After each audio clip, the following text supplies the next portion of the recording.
magbulat ko kayo sa aking mga awit, 5 ko, 7 kan 12 po. Ito. Sabi po dito, ang ambog ay 7 ko 12 po. Umulit ako sa pamamagitan ng kasalanan ng Diyos.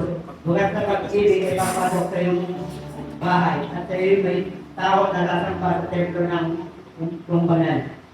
Okay, pamamagitan mo, patnubayan mo ako, o Panginoon, sa iyong katuwiran dahil sa aking mga kaaway, tuwirin mo ang nindaan na aking kaangarapan.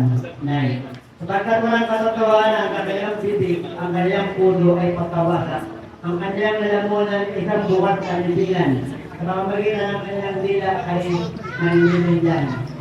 Then, O Diyos, pakasan mo sa kanila ang kanilang pagkakasala, ang kanilang sariling mga bala, ay hayaan mo mabuwal sila dahil sa maraming nilang pagsuway sa iyong palayasin, sapagkat sila'y laban sa iyo ay suwayin.